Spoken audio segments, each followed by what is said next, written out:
Assalamualaikum warahmatullahi wabarakatuh. Waalaikumsalam warahmatullahi wabarakatuh. Bagaimana kabarnya anak-anak? Sehat? Baik. Alhamdulillah. Berarti dalam keadaan sehat ya. Semoga sehat terus. Nah, di sini kita mau belajar apa nih? SKI. Oke. Ya, jadi di sini kita punya materi indahnya Islam Nusantara. Jadi Islam Nusantara itu sangat indah sekali ya. Nah, di sini kita akan membahas tentang masuknya Islam di Nusantara. Jadi sedikit gambarannya. Jadi masuknya Islam di Nusantara itu bukan lewat perang, bukan lewat politik, tapi ada jalur-jalur yang mungkin unik ya dibanding negara yang ada di Timur Tengah. Jadi masuknya Islam di sini itu lewat jalur apa aja sih? Ada banyak. Nah, kenapa kok kita harus belajar SKI? Terus setelah kita belajar SKI nanti kalian bisa apa? Nah, jadi diharapkan kalian itu bisa berkomitmen teguh dan gigih seperti para penyebar Islam di Indonesia dulu, karena dulu Indonesia yang mayoritasnya Buddha, terus Hindu, terus agama-agama sebelum Indonesia, sebelum Islam, tapi Islam itu bisa berkembang pesat. Jadi kita harus meniru bagaimana gigihnya perjuangan para penyebar Islam yang ada di Indonesia. Terus selain itu kita juga bisa tahu sejarah masuknya, kita bisa terinspirasi dan kita bisa mengambil pelajaran dari itu, kemudian kita aplikasikan ke kehidupan kita sehari-hari seperti berdakwah dan mengajak kebaikan kepada teman-teman kita yang sudah muslim ataupun yang masih non muslim. Nah, itu untuk kompetensi inti dari kompetensi dasar dan indikatornya. Nah, kemudian apa sih? Kita langsung masuk ke materi pembelajaran. Masuknya Islam di Nusantara. Jadi kira-kira Islam masuk di Nusantara itu sekitar abad 7. Yang perdagangan ya. Pertama itu perdagangan. Pasti semua tahu kan perdagangan apa? Jual beli. Nah, jadi dulu tuh perdagangan tuh masih menggunakan barter. Nah, Indonesia tuh dulu terkenal sebagai negara yang kaya akan rempah-rempah yang bisa menarik para orang-orang yang di seluruh dunia agar ke Indonesia. Nah, akhirnya orang-orang dari Timur Tengah, dari Gujarat, India, Arab itu berminat untuk berdagang di Indonesia, inginlah. Nah, itu pada abad ke-7 sampai 16 Masehi. Jadi awal mula itu mereka berdagang dan juga ingin menyebarkan agama Islam. Nah, itu yang berdagang. Kemudian yang kedua dari apa? Pernikahan. Nah, setelah mereka berdagang, mereka sudah bercampur dengan warga lokal Indonesia, Nusantara. Kemudian akhirnya mereka pun terpikat dengan orang Indonesia. Kenapa? Karena orang itu ramah-ramah. Jadi orang-orang terpikat sama orang Indonesia. Akhirnya banyaklah orang-orang Arab yang menikahi orang-orang lokal. Makanya sekarang di Indonesia pun banyak orang-orang yang berumur Arab, karena ya ini jalur dakwah. Dulu juga lewat pernikahan. Kemudian yang ketiga, satu lagi yuk, coba. Jadi yang ketiga itu apa? Nah, yang ketiga itu adalah pendidikan. Nah, ini setelah sudah disebarkan lewat perdagangan, terus pernikahan, akhirnya kan mereka beranak cucu. Nah, anak cucunya kan otomatis Islam. Nah, setelah anak cucunya Islam, akhirnya mereka pun memberikan pendidikan kepada orang-orang Muslim. Jadi dulu tuh kisahnya seperti yang ada di Surabaya, yang Sunan Ampel mendirikan pondok pesantren di daerah Ampel Delta itu.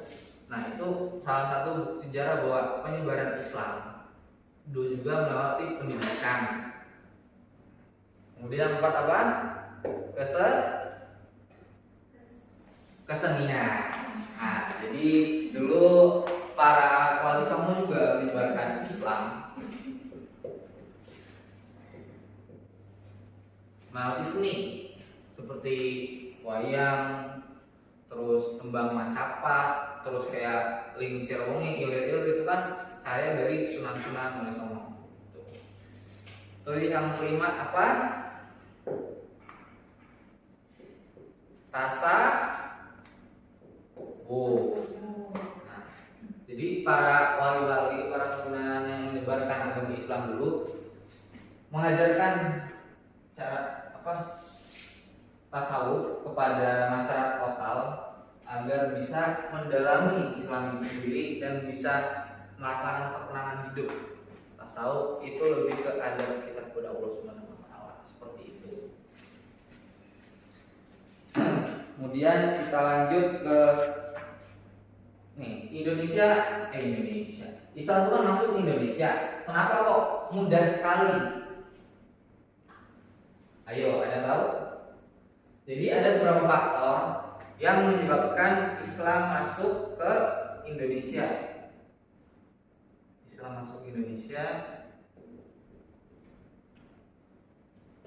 Faktornya apa aja sih? Yang pertama, syarat masuk Islam itu gampang. Enggak usah dibaptis, enggak usah nyembelih babi, langsung baca syahadat ini. Bahkan orang keceplosan baca syahadat pun non muslim bisa masuk Islam. Login gitu ya. Dan sekarang yang syahadat. Kemudian yang kedua apa? Ajaran Islam itu tidak mengenal adanya kasta-kasta. Nah ini, jadi kekurangan di agama Hindu itu ada kasta-kasta, di Islam nggak ada kasta-kasta. Jadi orang-orang yang memiliki kasta rendah pada saat itu tertarik untuk masuk Islam karena tidak ada yang namanya kasta dan semua orang diperlakukan sebagaimana manusia pada umumnya. Jadi tidak ada golongan kasta-kasta. Karena orang yang paling dimuliakan oleh Allah itu bukan orang yang banyak hartanya, bukan orang yang tinggi derajatnya, tapi yang bertakwa kepada Allah. Kemudian selanjutnya itu upacara keagamaan yang tidak sulit. Upacara keagamaan tidak sulit.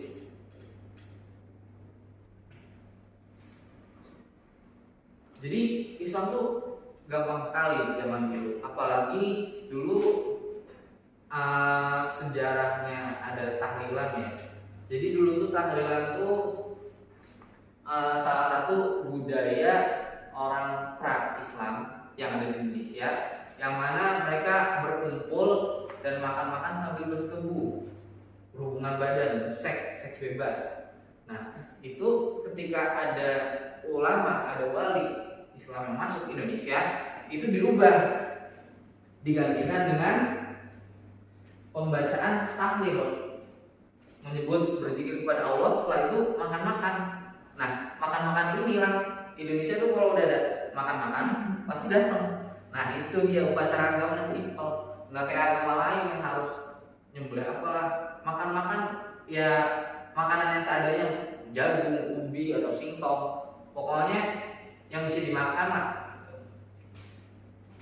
Kemudian ada sifat bangsa Indonesia yang ramah dan tamah. Nah ini dia nih,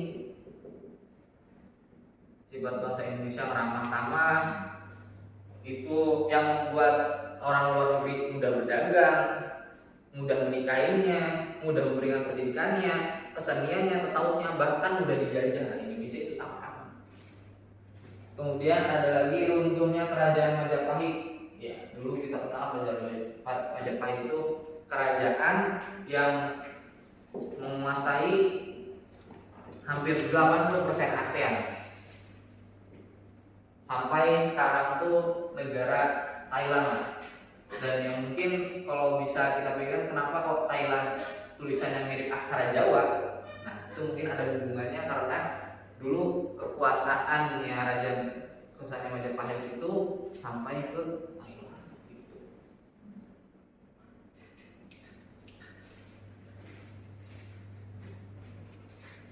Dari sini ada yang mau ditanyakan? Dari perdagang masuknya Islam lewat jalur apa, terus faktor yang menyebabkan Islam mudah diterima di Indonesia seperti apa? Udah pada paham? Paham. Ya, kemudian ada beberapa teori yang menjelaskan tentang masuknya Islam ke Indonesia. Itu ada banyak ya. Ada dari Cina, Gujarat, Persia, Arab. Nah, ada banyak. Ya, di sini saya akan memberikan tugas. Tadi kan sudah dibahas ya tentang apa faktor yang membuat Islam mudah diterima, terus jalur mana saja. Nah, nanti dibagi dua kelompok. Kelompok pertama akan membahas lewat mana saja sih jalur Islam masuk Indonesia. Terus yang kelompok kedua apa saja proses jalur masuknya, ya entah itu lewat jalur perdagangan atau jalur pernikahan gitu. Ya, mungkin bisa dikerjakan kelompok ya. Saya bagikan. Udah dikerjakan ya. Iya, Dan Pak. saya tunggu. Oh, udah? Sudah. Oke, sudah. Kelompok satu dulu. Iya. Masuk ke Islam ke Nusantara itu ada beberapa jalur. Yang pertama jalur Arab, Gujarat, kemudian Persia dan Cina. Betul, saya kasih permen. Ayo, kelompok dua. Untuk kelompok kedua yaitu dari Jangan ketawa dong, serius. garis besar penyebaran Islam. Ada pernikahan, pendidikan, perdagangan, dan kesenian. Betul, saya kasih permen juga. Makasih. Oh, yang satunya kasih permen, kasihan. Soalnya dari ya. Jadi kesimpulannya, masuknya Islam di Indonesia itu ada dari beberapa jalur. Kemudian faktor-faktor kenapa kok Islam mudah diterima, ya karena masyarakat Indonesia mudah menerima, terus rutenya Majapahit, kemudian penyebaran masuknya Islam di Indonesia atau masuk orang Indonesia itu masuk agama Islam mudah dengan mengucapkan syahadat. Nah, itu faktor-faktornya kenapa kok mudah berkembang, kemudian tidak ada golongan kasta-kasta seperti itu. Ya, mungkin dari saya cukup sekian. Oh iya, nanti dikerjakan ya tugasnya. Baik, Pak. Yang ada di paket halaman 30 terkait sejarah masuknya dan bagaimana perkembangan Islam di Indonesia. Untuk penilaiannya nanti satu soal bernilai 20 poin. Nanti kalau betul 5-5-nya mendapatkan 100 poin gitu. Nah, nanti untuk yang masih belum bisa mengerjakan atau masih banyak masalah ketika mengerjakan, nanti akan ada remedial. Kemudian nanti ada pengayaan untuk kita bersama pengulangan materi seperti ini. Ya, mungkin cukup itu pertemuan kita kali ini. Semoga di pertemuan ke depan kita bisa bertemu lagi dan bisa belajar yang senang lagi. Ya, mungkin cukup sekian. Oh iya, tutup dulu Mbak Dita atau kelas diajak berdoa bersama. Duduk siap, berdoa mulai. Selesai. Ya, terima kasih. Mohon maaf apabila banyak kata yang salah. Wassalamualaikum warahmatullahi wabarakatuh. Waalaikumsalam warahmatullahi wabarakatuh.